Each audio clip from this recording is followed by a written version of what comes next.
ಪಕ್ಷದ ಮುಖಂಡರು ನಿನ್ನೆ ಮೊನ್ನೆ ದಿವಸ ಕೋಲಾರ ಜಿಲ್ಲೆಯ ಮುಳಬಾಗಿಲು ತಾಲೂಕಿನ ಕೂರ್ಮಲೆ ಗಣೇಶ ದೇವಸ್ಥಾನಕ್ಕೆ ಹೋದ್ರು. ಅಲ್ಲಿಂದ ಮೈಸೂರಿಗೆ ಹೋಗಿ ಆಟ ಮಾಡಿ ಮತ್ತೆ ಬೆಳಿಗ್ಗೆ ತಾಯಿ ಚಾಮುಂಡೇಶ್ವರಿ ದರ್ಶನ ಮಾಡಿಕೊಂಡು ನಾವು ಮೈಸೂರಿನಲ್ಲಿ ಕೂಡ ಕಾರ್ಯಕ್ರಮದೊಂದಿಗೆ ಸಂವಾದ ಮಾಡಿ ಬಂದಿದ್ದೀವಿ. ಈ 2 ದಿನಗಳ ಕಾಲದಲ್ಲೇ ಏನು ನಾವು ಪ್ರವಾಸ ಮಾಡಿದ್ವಿ, ದೇವಸ್ಥಾನಗಳಿಗೆ ಭೇಟಿ ಮಾಡಿದ್ವಿ, ಎಲ್ಲ ಕಡೆಯಿಂದನೂ ಕಾರ್ಯಕರ್ತರು ಒಂದು ವಿಶ್ವಾಸವನ್ನ ವ್ಯಕ್ತಪಡಿಸಿದ್ರು. ಇಲ್ಲಪ್ಪ ಏನೋ ಬಿಜೆಪಿ ಪಕ್ಷಕ್ಕೆ ಸ್ವಲ್ಪ ಕುಸುರು ಬಂದಂಗಾಯ್ತು, ಎಲ್ಲ ಒಂದ್ ಸೈಡ್ ಆಗಿತ್ತು, ಯಾರ್ಯಾರು ಬಾಯಿಗೆ ಬಂದಂಗೆಲ್ಲ ಮಾತಾಡ್ಕೊಂಡು ಹೋಗ್ತಾ ಇದ್ರು. ಯಡಿಯೂರಪ್ಪನವ್ರ ಬಗ್ಗೆ, ಪಕ್ಷದ ಅಧ್ಯಕ್ಷರ ಬಗ್ಗೆ ಬಹಳ ಕೆಟ್ಟಾಗಿ ಮಾತಾಡ್ಕೊಂಡು ಹೋಗ್ತಾ ಇದ್ರು. ನೀವು ಮಾಡಿದ್ ಸರಿ ಇದೆ, ಪಕ್ಷದ ಬೆಂಬಲಕ್ಕಾಗಿ ನೀವು ಕೈಗೊಂಡಿರುವಂತ ಕಾರ್ಯಕ್ರಮ ಸರಿ ಇದೆ ಅಂತ ಹೇಳಿ ನಾವು ವಿಘ್ನೇಶ್ವರನಲ್ಲಿ ಮತ್ತು ಚಾಮುಂಡೇಶ್ವರಿಯಲ್ಲಿ ಪ್ರಾರ್ಥನೆ ಮಾಡ್ಕೊಂಡು ಬಂದಿದ್ದೇವೆ. ಈ ದುಷ್ಟ ಶಕ್ತಿಗಳ ನಿವಾರಣೆ ಆಗಬೇಕು, ಪಕ್ಷ ಬಲಪಡಿಸಬೇಕು.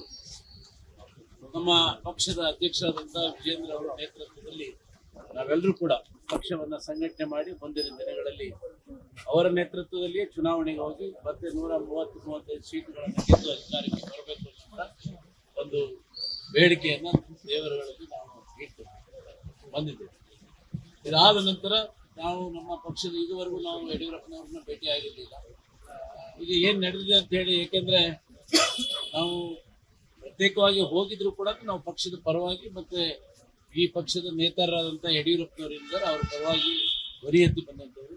ಅವ್ರಿಗೆ ಏನೇನಾಯ್ತು ಅನ್ನೋಂಥ ವಿಷಯವನ್ನ ಅವ್ರ ಗಮನಕ್ಕೆ ತರಬೇಕು ಅಂತ ನಾವು ಇವತ್ತು 25 ಜನ ಅವ್ರ ಮನೆಗೆ ಬಂದು ಅವ್ರು ಬಂದಂಥ ಸಂದರ್ಭದಲ್ಲಿ ನಮ್ಮ ಪಕ್ಷದ ಅಧ್ಯಕ್ಷರು ಕೂಡ ಇಲ್ಲಿ ಬಂದು ಅವ್ರ ಗಮನಕ್ಕೂ ಕೂಡ ನಾವು ಈ ವಿಷಯವನ್ನ ತಂದಿದ್ದೇವೆ. ಅವ್ರಿಗೆ ಅವರು ಅಧ್ಯಕ್ಷರು ಹೇಳಿದಿಷ್ಟೇ, ಪಕ್ಷದ ಸಂಘಟನೆ ಆಗಬೇಕು, ಸಂಘಟನಾ ಪರ್ವ ಪ್ರಾರಂಭ ಆಗಬೇಕು, ಸಕ್ರಿಯ ಸದಸ್ಯತ್ವವನ್ನು ಬಲಪಡಿಸಬೇಕು. ಇದನ್ನ ರಾಜ್ಯದ ಮತ್ತು ರಾಷ್ಟ್ರೀಯ ನಾಯಕರು ಕೂಡ ನಿರೀಕ್ಷೆ ಮಾಡ್ತಾರೆ. ಆದಷ್ಟು ಬೇಗ ಎಲ್ಲರೂ ಕೂಡ ಪಕ್ಷದ ಸಂಘಟನೆಯಲ್ಲಿ ತೊಡಗಿಸಿಕೊಳ್ಳಿ ಅಂತ ಹೇಳಿದ್ದಾರೆ. ನಾವು ಅವರಿಗೆ ಅಧ್ಯಕ್ಷರಿಗೆ ವಿನಂತಿ ಮಾಡಿಕೊಂಡಿದ್ದೀವಿ. ನಾವು ಇಷ್ಟು ಜನ ಏನಿದ್ದೀವಿ, ಇಷ್ಟೇ ಜನ ಅಲ್ಲ, ಇನ್ನೂ ಬಹಳಷ್ಟು ಜನ ತಮ್ಮನ್ನು ಭೇಟಿ ಹಾಕುತ್ತಿದ್ದಾರೆ. ಈ ಅಧಿವೇಶನ ಆದ ನಂತರ ನಮಗೆ ಸುಮಾರು ಒಂದು ಅರ್ಧ ದಿವಸ ನೀವು ನಮಗೆ ಟೈಮ್ ಕೊಡಬೇಕು, ನಿಮ್ಮ ಜೊತೆಗೆ ನಾವು ಸವಿಸ್ತಾರವಾಗಿ ಚರ್ಚೆ ಮಾಡಬೇಕು ಅಂತ ಹೇಳಿದಾಗ ಅವರು ಇಲ್ಲ, ಅಧಿವೇಶನ ಮುಗಿದ್ಮೇಲೆ ನಾವೆಲ್ಲ ಭೇಟಿ ಮಾಡೋಣ ಅಂತ ಹೇಳಿದ್ದಾರೆ.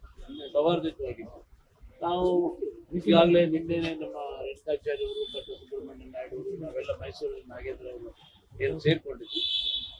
10ನೇ ತಾರೀಕು 9ನೇ ತಾರೀಕು ದಾವಣಗೆರೆ, 10ನೇ ತಾರೀಕು ದಾವಣಗೆರೆಯಲ್ಲಿ ಕೂಡ ಎಲ್ಲರೂ ಕೂಡ, ಯಾಕೆಂದ್ರೆ ದಾವಣಗೆರೆ ಒಂದು ಮಧ್ಯ ಪ್ರಾಂತ ಇಡೀ ರಾಜ್ಯಕ್ಕೆ, ಅಲ್ಲಿ ಎಲ್ಲರೂ ಕೂಡ ಒಂದು ಸೇರ್ಕೊಂಡು ಪಕ್ಷದ ಸಂಘಟನೆ ದೃಷ್ಟಿಯಿಂದ ಮತ್ತು ಪಕ್ಷವನ್ನು ಬಲಪಡಿಸಬೇಕು ಇನ್ನೊಂದು ಚರ್ಚೆ ಮಾಡಬೇಕು ಅಂತ ನಾವು ತೀರ್ಮಾನ ಮಾಡಿದ್ದೇವೆ. ಅಲ್ಲಿ ಎಲ್ಲರ ಅಭಿಪ್ರಾಯವನ್ನು ಪಡೆದು ಬಂದಾಗ ಗ್ಯಾರಂಟಿ ನ್ಯೂಸ್, ಸುದ್ದಿ ಖಚಿತ, ನ್ಯಾಯ ನಿಶ್ಚಿತ.